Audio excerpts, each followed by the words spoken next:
आज शाम का खाना खाने के बाद मैं सख्त थकी हुई थी। दिल कर रहा था कि मैं बिस्तर पर गिरकर अभी सो जाऊं, मगर अपने शोहर की बात सुनकर मैं चौंक उठी। वो कहने लगे कि आज तुम शाम के खाने पर एहतमाम कर लेना। आज मेरे दोस्त रात को हमारे घर आ रहे हैं और वो आज रात यहीं पे खाना खाएंगे। अपने शोहर की बात सुनकर मैं गुमसुम होके रह गई थी। थकन के मारे बुरा हाल हो रहा था। मुझे ऐसा महसूस हो रहा था जैसे मैं पूरे दिन मुशक्कत करती रही हूँ, जबकि मैंने आज इतना काम भी नहीं किया था। शायद रोज काम करने से सब खवातीन का यही हाल होता है कि वो थकन से चूर चूर हो चुकी होती हैं, और मेरा दिल बिल्कुल भी नहीं कर रहा था कि मैं अपने बिस्तर से बाहर निकलूं। मगर जानती थी कि अगर जरा सी भी कमी बेशी हो गई तो मेरा शोहर मेरा बिल्कुल भी लिहाज नहीं करेंगे और वो अपने दोस्तों के सामने ही सुना देंगे। तभी किचन में आ गई थी। मेरे शोहर और इनके दोस्तों को बीफ पुलाव और आलू के पराठे बहुत पसंद थे। सबसे पहले मैंने चूल्हे पर बीफ पुलाव बनाने के लिए रख दिया और आलू उबालने के लिए रख दिए। फिर आटा गूंदने लगी थी ताकि खाने के टाइम जब मैं उठूं तो तमाम चीजें वक्त पर तैयार हो चुकी हों। और फिर बर्तन भी मैंने अभी धोने का इरादा कर लिया था। इसके बाद जब मैं अपने कमरे में आई तो बिस्तर पर गिरते ही सो गई थी। मुझे कुछ होश नहीं था मैं कहाँ पे हूँ। इनके दोस्त हमारे घर में आ चुके थे और इस वक्त वो सब लोग ड्राइंग रूम में थे। मैं जानती थी कि अब इन सबको रात तक जागना होना था। मुझे नाश्ते के वक्त जागने की कोई टेंशन नहीं थी। मेरे शोहर ही रोजाना मुझे नाश्ते के टाइम जगाया करते थे। अब मैं बेफिक्र होकर सो गई थी और फिर मेरी आंख अपने शोहर के झंझोड़ने पर ही खुली थी। नाश्ते का वक्त हो चुका था और मैं जल्दी से अपने बिस्तर से उठी। अब मैं किचन में इन सब के लिए नाश्ता बना रही थी, जबकि वो लोग बाहर लाउंज में बैठे और वहीं पर मैंने इनके लिए नाश्ता लगा दिया था। वो बात बात पर चुटकुले छोड़ते और जोर जोर से हंसते और इस दौरान मुझे भी मुखातिब करते। मैं थकन के मारे इनकी हाँ का हाँ में जवाब दे रही थी, मगर मुझे इस किस्म के लोग बिल्कुल भी पसंद नहीं थे और अपने शोहर के ये दोस्त तो मुझे एक आंख भी नहीं भाते थे। मैं अक्सर इनसे कहती थी कि इन लोगों से फासले पर रहें, इन लोगों की सोहबत अच्छी नहीं है। जब भी मैं इन्हें ऐसा कहती तो वो हमेशा गुस्से हो जाते और मुझे कहते कि तुम ना जाने क्यों मेरे दोस्तों के पीछे पड़ी रहती हो। और अब जब वो मेरे शोहर के साथ रुमानी अंदाज में बातें कर रहे थे, इनकी गुफ्तगू सुनकर मैं शर्म से पानी पानी हो गई थी। मैं इनकी गुफ्तगू का मिजाज समझ चुकी थी।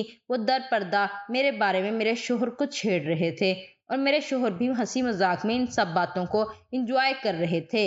और ये मेरे लिए हैरत की बात थी कि कोई मर्द अपनी बीवी के बारे में किसी दूसरे मर्द से मजाक में भी ऐसी बात कैसे बर्दाश्त कर सकता है, चाहे वो इसका कितना ही करीबी दोस्त क्यों ना हो।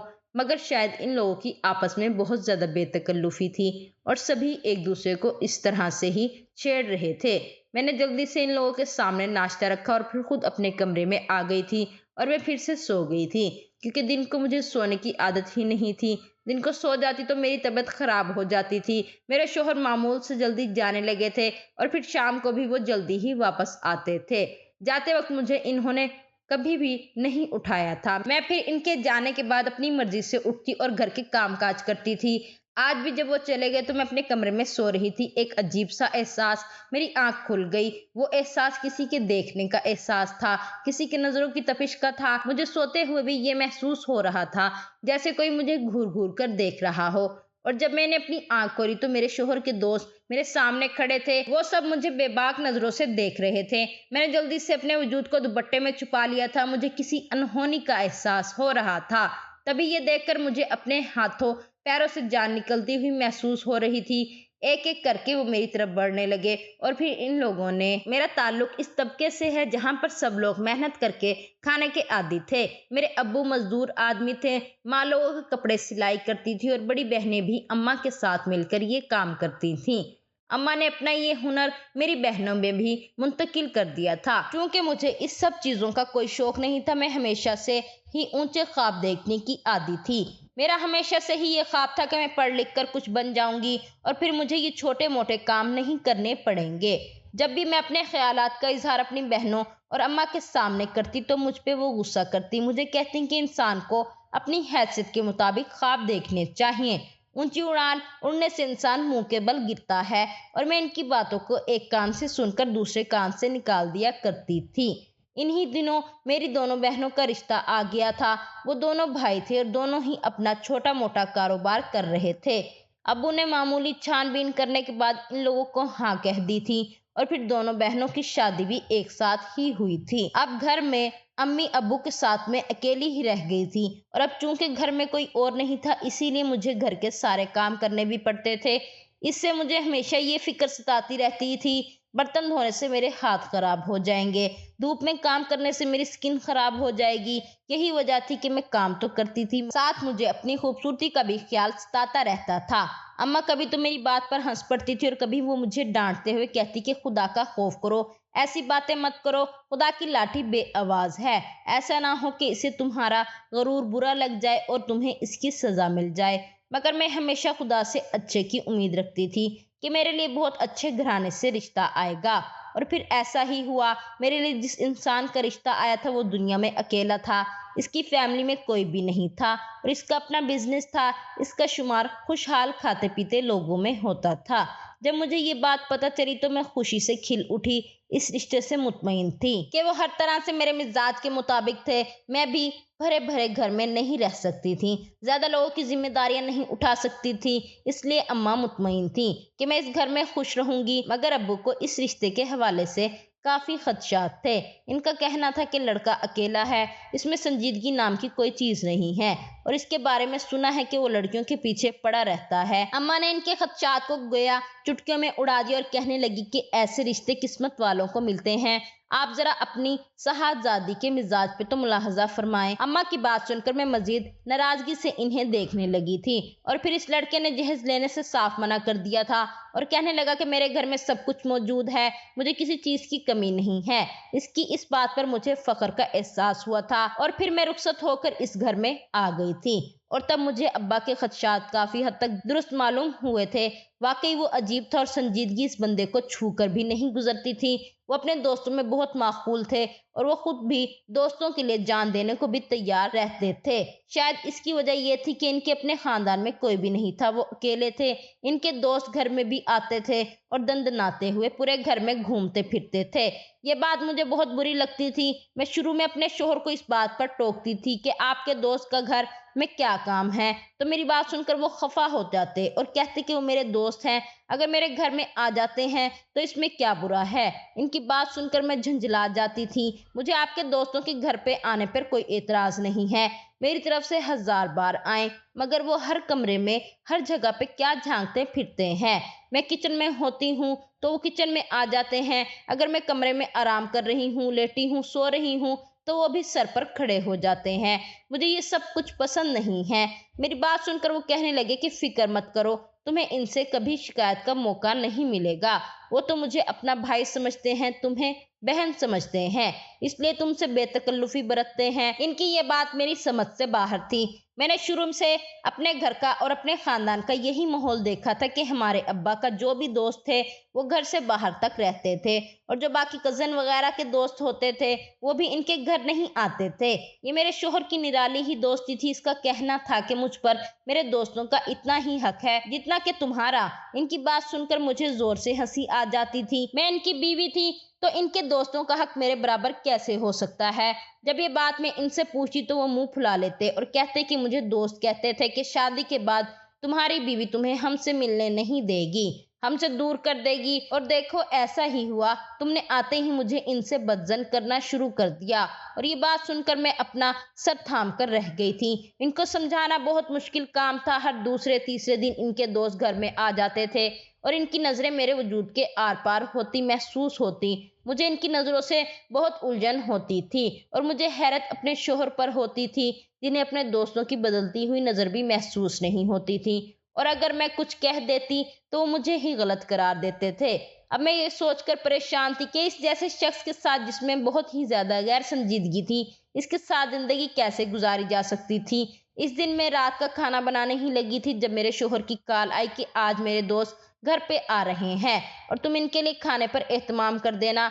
ये सुनकर मैं गुस्से हो गई मगर कुछ भी कहने से गुरेज किया। जानती थी कि वो फिर से शिकवे शिकायत कर देंगे। जब भी मैंने खामोशी में ही आफियत जानी थी। एक तो मुझे इनके मुफ्त खोर दोस्तों से बहुत चिढ़ थी। आए रोज आते थे और खाना खाए बिना नहीं जाते थे। इनके लिए खाना पका पका कर इनकी फरमाइश पूरी कर करके मैं आधा मुई हो गई थी। मैं जो खुश हो रही थी कि मेरे ससुराल में ज्यादा फर्द नहीं है, मुझे भरपूर ससुराल का काम काज नहीं करना पड़ेगा। मैं और मेरे शोहर हैं, 2 फर्दों का काम ही कितना होता है। लेकिन मेरे ये सारे ख्वाब चकनाचूर हो गए थे। इनके दोस्तों का टब्बर हर वक्त मेरे सर पर सवार रहता था। इनके चोंचले और नखरे खत्म ही नहीं होते थे। किसी को कबाब खाना था तो किसी को फिश फ्राई खाना था। सबकी अलग अलग डिमांड होती थी और मेरे शोहर दोस्तों को किसी बात से इनकार नहीं करते थे। शोहर के दोस्तों के आने का टाइम हो गया तो मैं फिर इनके लिए खाना बना लिया।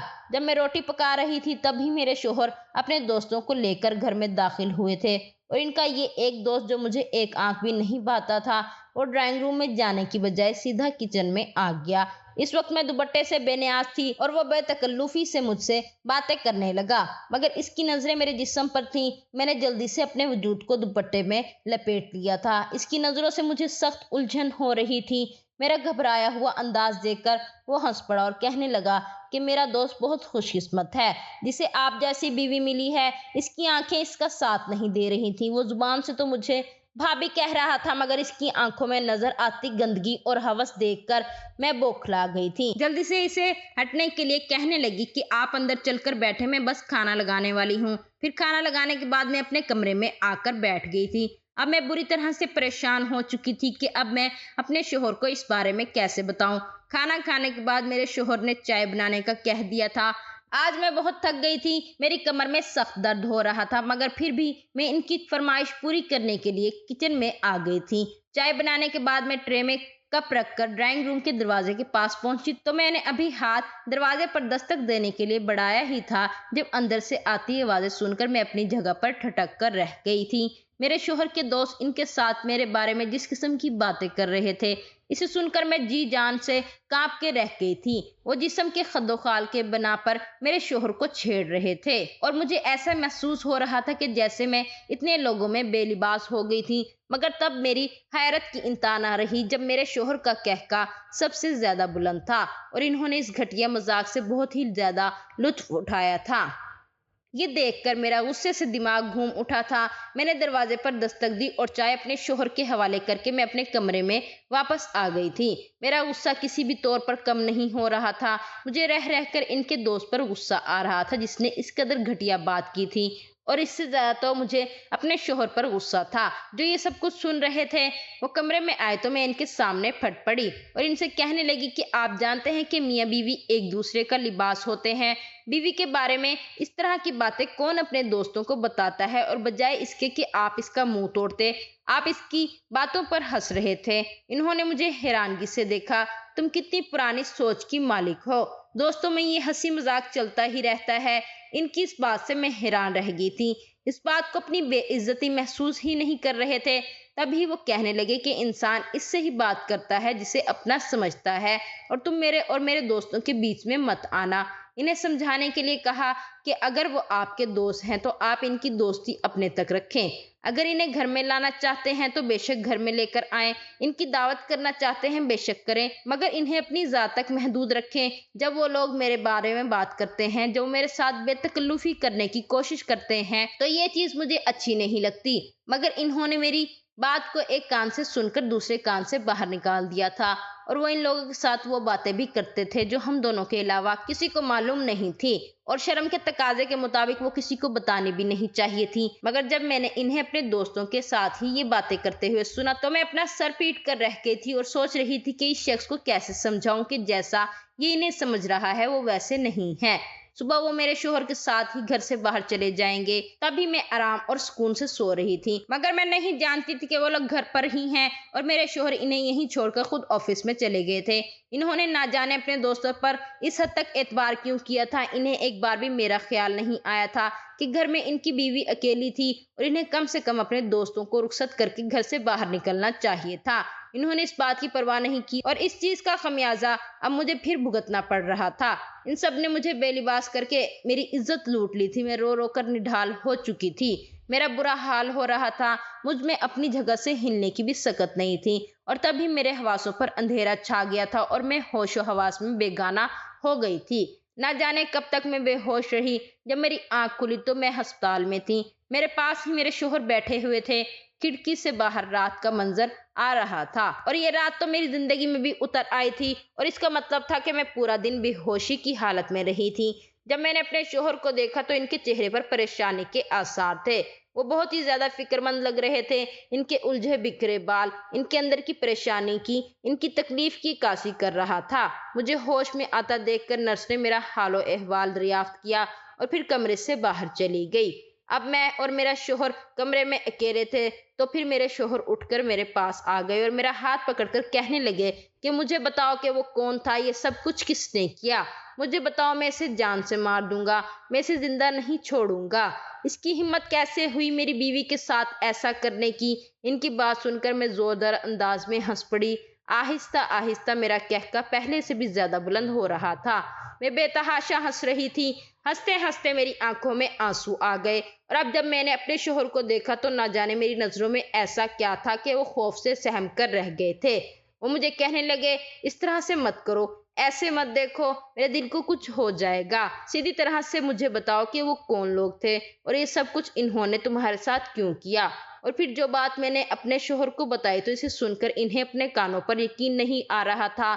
وہ بے یقینی سے دائیں بائیں گردن ہلا رہے تھے۔ میرے دوست ایسا نہیں کر سکتے، تمہیں غلط فہمی ہوئی ہے، وہ تو بہت اچھے ہیں، تمہیں تو اپنی بہن اور بھابھی کہتے ہیں، تمہارے بارے میں ایسا سوچ بھی نہیں سکتے۔ اسے یقین ہی نہیں آ رہا تھا مگر اس کے یقین نہ کرنے سے حقیقت بدل نہیں سکتی تھی۔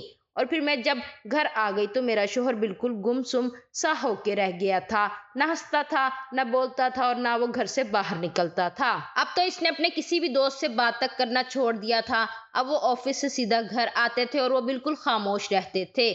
جب میں نے انہیں اس قدر خاموشی کی حالت میں دیکھا تو میں نے ان سے اس سب کا سبب پوچھا تو پھوٹ پھوٹ کر رو پڑے اور کہنے لگے کہ میری بے وقوفی اور غلطی کی وجہ سے تمہیں یہ سب کچھ سہنا پڑا، تمہیں یہ سب برداشت کرنا پڑا۔ میں خود کو کبھی معاف نہیں کر پاؤں گا۔ مجھے کیوں اپنے دوستوں کی سمجھ نہیں آئی، میں کیوں ان کی نظر کے مفہوم کو سمجھ نہیں پایا تھا، جبکہ تم نے مجھے کئی بار یہ سب کچھ بتانے کی کوشش بھی کی اور ہمیشہ میں تمہیں جھٹلاتا رہا۔ اب دیکھ لو، اس کا خمیازہ بھی تو مجھے ہی بھگتنا پڑ رہا ہے۔ انہیں روتا ہوا دیکھ کر میں بھی رونے لگی اور کہنے لگی کہ تب ہی تو میں آپ کو کہتی تھی کہ دوستوں کو اپنے گھر میں مت لے کر آئیں، انہیں اپنے تک ہی محدود رکھیں، مگر آپ نے میری بات نہیں سنی اور دیکھ لیا آپ نے اس کا انجام۔ ان کے دل و دماغ میں میرے لیے کس قدر گندگی بھری ہوئی تھی اور اب ان کی وجہ سے میں سر اٹھا کر کسی سے بات کرنے کے قابل نہیں رہی ہوں۔ مجھے بہت ٹائم لگا تھا خود کو سنبھالنے میں۔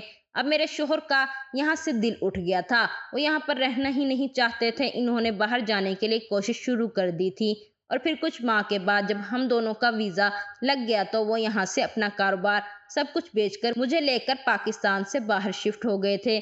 ہمارے اس فیصلے کے امی ابو نے مخالفت کی۔ ان کا کہنا تھا کہ ہمیں کس چیز کی کمی ہے، ہمیں یہیں پر رہنا چاہیے، مگر جو کچھ ہم دونوں جانتے تھے وہ امی ابو نہیں جانتے تھے۔ ان کی بات سن کر میرے شوہر نفسانی ہو رہے تھے اور مجھے اس بات کا ڈر تھا کہ کبھی وہ کچھ غلط نہ کر دیں اور ایسا نہ ہو کہ ساری زندگی برباد نہ ہو جائے۔ تبھی میں نے ان کے اس فیصلے کی مخالفت نہیں کی تھی، اس کا اس فیصلے میں ساتھ دیا تھا۔ میں بھی اب یہاں پر نہیں رہنا چاہتی تھی اور پھر ہم دونوں کے مشترکہ فیصلے سے ہم پاکستان چھوڑ کر چلے گئے تھے۔ اکثر امی ابو سے فون پر بات ہو جاتی تھی۔ امی ابو اس بات پر مجھے ٹوکتے تھے کہ تم نے یہاں سے جا کر غلطی کی ہے، یہاں پر کس چیز کی کمی تھی، اور میں چاہ کر بھی انہیں سچ نہیں بتا سکتی تھی۔ میں جانتی تھی کہ یہ بات سن کر انہیں تکلیف ہوگی اور میں اپنے ماں باپ کو تکلیف سے بچانا چاہتی تھی۔ اب میرے شوہر پہلے سے بہت بدل گئے تھے، اب وہ بہت ہی زیادہ سنجیدہ ہو گئے تھے اور یہاں پر ان کے دوست کم تھے اور اگر تھے بھی تو وہ انہیں گھر سے باہر ہی رکھتے تھے، کیونکہ اب ان کو عقل آ گئی تھی، ان کے غیر مردوں کو اپنے گھر کے اندر نہیں لانا چاہیے اور نہ ہی ان کو اپنی زندگی کے بارے میں کچھ بتانا چاہیے۔ دوستی کی بھی ایک حد ہوتی ہے، انسان جب اس حد سے آگے بڑھ نکلتا ہے تو اسے پریشانی کا سامنا کرنا پڑتا ہے۔ آج کی ویڈیو کہانی آپ کو کیسی لگی کمنٹ کر کے ضرور بتائیے گا اور ویڈیو اچھی لگی ہے تو لائک شیئر ضرور کیجیے گا۔